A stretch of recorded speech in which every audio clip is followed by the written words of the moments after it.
Hello everybody and welcome back for another episode of Indie Impressions. My name is Nick and today we're going to be checking out Sanctuary by developer Connor Sherlock. This is from the Indie 3 jam that just happened recently, and it is actually the same developer that you might remember was responsible for a game that I've been affectionately referring to as Try-Hey WB FRFYH, otherwise known as The Rapture is Here and you will be forcibly removed from your home. You might remember this was the one that actually was based on the works of H.P. Lovecraft with some of the voiceover stuff from Josh, and I have a feeling we're in for a little bit of a treat. So I don't really know much about what's going on in this game other than, first-person exploration game, rather moody, rather dark, lots of filters, and made in Unity, which a lot of the time that tends to result in some frame rate dips. At least the last game was a little bit of an indication anyway.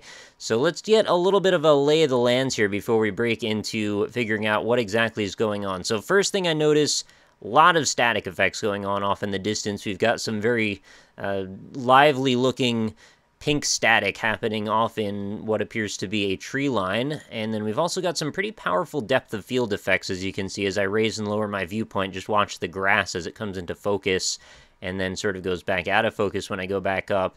And the band with which we can see things clearly seems to be very narrow in the center of our viewpoint.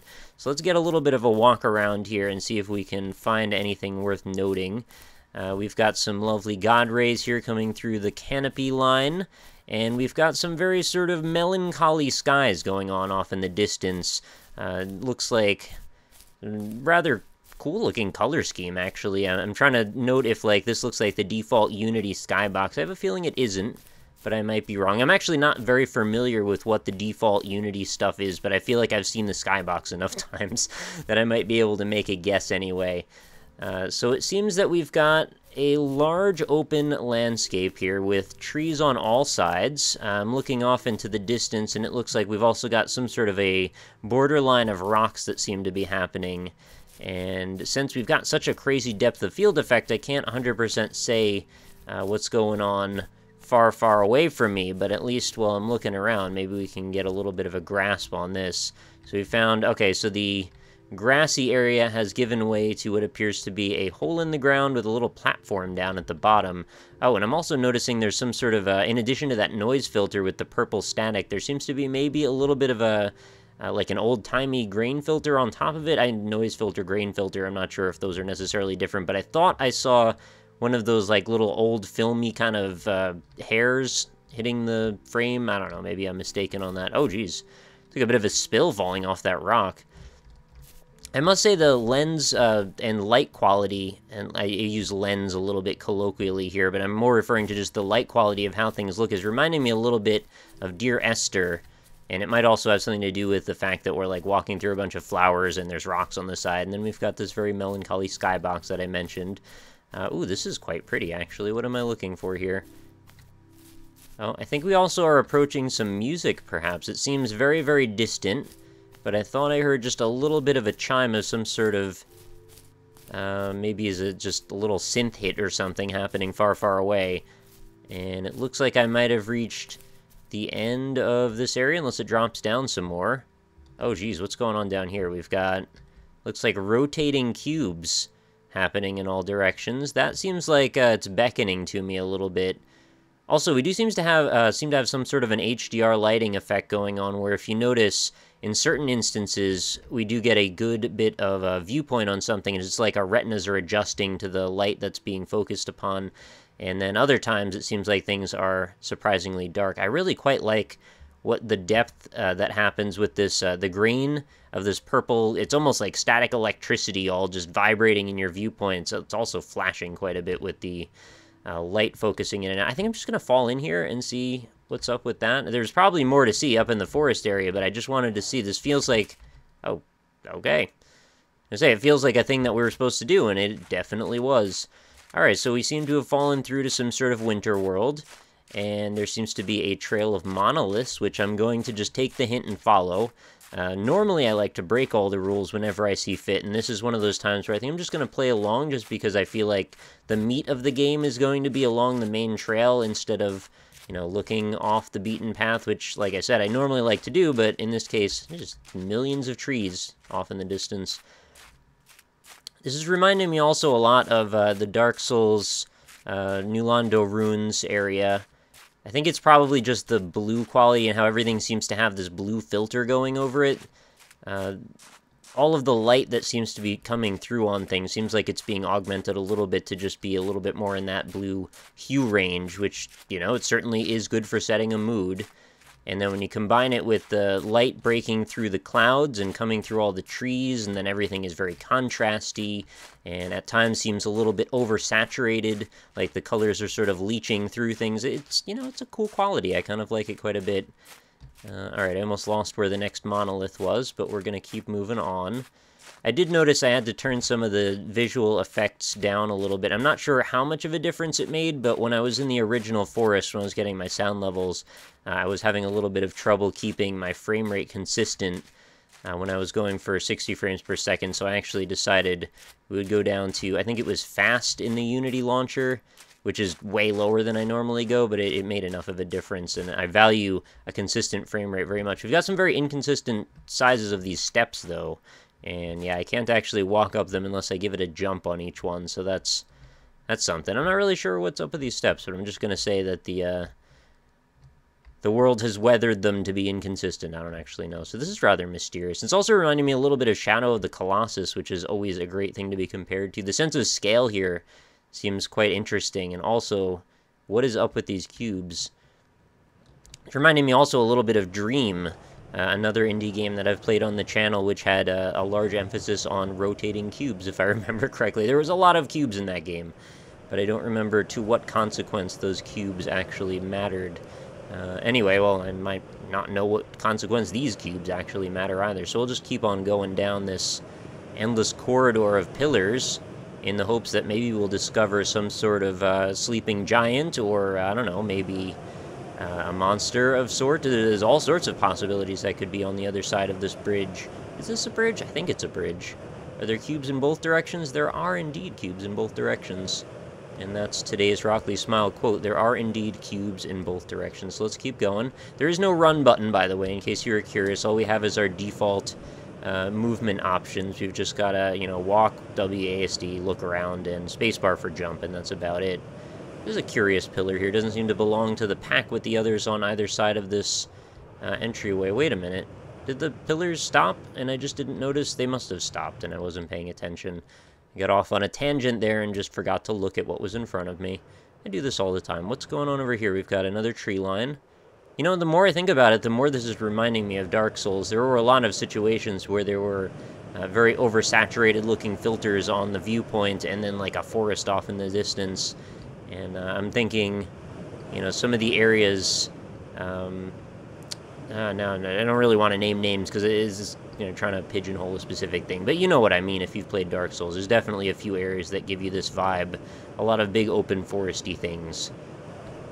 So maybe there's a giant crystal cavern at the end of this. Also, did the viewpoint just get a little wonky or was that just me? I almost feel like I'm getting smaller as I keep walking down this endless corridor. Is it endless? I feel like we're getting closer to the trees on the other side. I think it's just a very, very long bridge to give us a sense of adequate scale, and that's okay. Sometimes you want to use pacing to your advantage like that. Also, the wind blowing across me is definitely giving me that effect as well. It's quite surprising, actually, how much you can put a player in the position of an actual space, or give them that sense of immersion that's felt when you feel the sound of air passing over you. It's surprisingly one of those things that you don't really think about, but like we're always inundated with in actual life. There's always something going on with the air, unless you're inside, and then there's probably not a whole lot going on with the air. But if you're in a nature setting, I think it's probably pretty reasonable. Oh, that's really pretty, actually. What am I looking at here? Is just a field of lavender of some kind. Oh, that's really pretty. It almost looks like it's glowing incandescent at this point. Another Dear Esther vibe here. Alright, well, I'm just enjoying bounding through this field of flowers, but I should probably get back on the path here, unless this is where I want to go. I don't know. I think I'll still continue to stick to the path. This is surprisingly interesting, although, you know, not a whole lot has really happened. We've just mostly been walking around, but there is a part of me that definitely enjoys just being sent away to a new kind of space that I'm not familiar with. And I also wonder what's up with the texture of this ground. The sound that it's making is definitely evoking the crisp crunch of a snow beneath my foot, but it's not... I don't know, it's white, but I can't tell how much of that is because of the color palette being a little bit bent and how much of it is actually, you know, reality. It could just be loosely packed dirt, but it just seems awfully loud for that, in my opinion. And you guys might have to just go grab this yourself so you can get a proper sense of the audio levels, but I did turn things down, as I often do, to make sure that my voice is sufficiently over top of everything else. So it looks like we might be approaching some sort of a structure here, which is perhaps one of the first official buildings that we may have seen, if this is indeed a building. We'll find out in just a moment. I guess you could say that platform that we fell down to inside of the little rock pit was also a little bit like a structure, but, you know, there weren't a lot of hints of man-made structures other than that platform and all those pillars on the way here, obelisks or whatever you want to call them. Well, that's actually still quite pretty. You know, it's amazing what a little depth of field effect, some high contrast, and some God rays will do for you. It's a nice collision of different effects, and I think, although they are very tasking, if you can run the thing, it'll look pretty. And, you know, I'm not ashamed to say, I do like pretty graphics. They definitely are a thing that I'm attracted to when I go to look for games to play on the series. Not to say that they're the end-all, be-all, and they certainly are no substitute for gameplay, and I know maybe a little bit ironic here considering gameplay in this particular case is simply walking around, but I have a thing for that, for whatever reason that may be. But yeah, if you can have both, you know, solid gameplay as well as pretty graphics, I am all in for that. Okay, whatever this structure is that we're approaching, it looks absolutely massive, and it looks heavy. And I think that's a lot to do with all of this black space. Oh, I'm sad to see that this texture is repeating so hard. I was about to be really pulled into it. Is there even anything going on in here? Hard to tell. Yeah, if this was just a smooth, flat stone or something with just a little bit barely of any kind of texture being hinted at, I think this would have been a more effective looking structure. Is there like a reason for this to be so tall? It looked like there was something up there, but I'm most likely not going to get up to that. And actually, it might not be anything that I can interact with. I'm trying to make sense of what I'm even looking at there. I think it's just 3 little columns leading up to nothing. And it sounds like the music is stereo positionally to my right and ahead, so I get the impression that it's like inside of this structure on the other side of this wall. If that is what we're supposed to be thinking, I'm not entirely sure. Can I see through this? What is this? No, I don't think that's a thing I can do anything with. Alright, let's slowly walk around the outside of this structure. Oh, see, I hate this. Like, the amount of immersion that's broken when you just have a really repeated texture that isn't like a tile like this. It's supposed to look repeated. Something that's supposed to be somewhat organic, such as the stones in a wall. It makes me sad to see this tile like this. And, you know, it's no fault of the developer. It was a game jam, so I'm sure it went by very quickly. And I wouldn't expect someone to necessarily, like, hand build a wall out of stones or anything. Not that the poly count would be too happy about that happening either. But I would have probably chosen something a little bit less tiley, if that makes sense. Unless this is further than the developer was really able to spend much time on, which is also quite possible. Maybe this is as far as we're really meant to go. And this might actually be the end of the world. I would not be surprised. Oh, this is indeed the end of the world. Well, why don't we fall off of this and see if that does anything. Oh, geez. Kind of pillar going down forever. And where am I? I think I'm just reset back to the beginning of Snow World. So I have a feeling that's about where the journey comes to an end, unfortunately. Because this is most likely just a repeat of where we were a moment ago. This is a very similar hill. I'm pretty sure it's the same one. But I will continue to walk over it just in the off chance that I'm mistaken. But anyway, I think that is about where we'll wrap up our video for Sanctuary. Very cool experience. I wish there was more to it, as I very often do. But it's certainly moody, and it definitely put me in the mood to explore and to go on a journey and discover some things. And I wish there were more things to discover. But then again, there's a whole forest off in all directions that perhaps if I looked around enough, I could find something there as well. I certainly didn't spend much time going off the beaten path. So if you guys want to do that, I would appreciate if you'd go ahead and let me know in the comments if you discover anything cool. by walking around a little bit. And I will, of course, put the link to this right in the description, so you can feel free to go download this yourself. It is totally free, of course, as very many Game Jam games are. I'm not sure I've come across too many commercially distributed Game Jam games, although I'm sure it happens on occasion. But that is going to be it for today's video, so thank you very much for watching. As always, if you enjoyed the video, consider leaving a like on it. It helps me out a whole bunch to help spread the word of more cool indie games. And hopefully you'll stop back again for another one tomorrow, because new episodes of Indie Impressions go up every single day without fail. So I hope to see you back for that. Hope you enjoyed the video, and I hope you have a fantastic night. So I'll see you tomorrow, and talk to you later.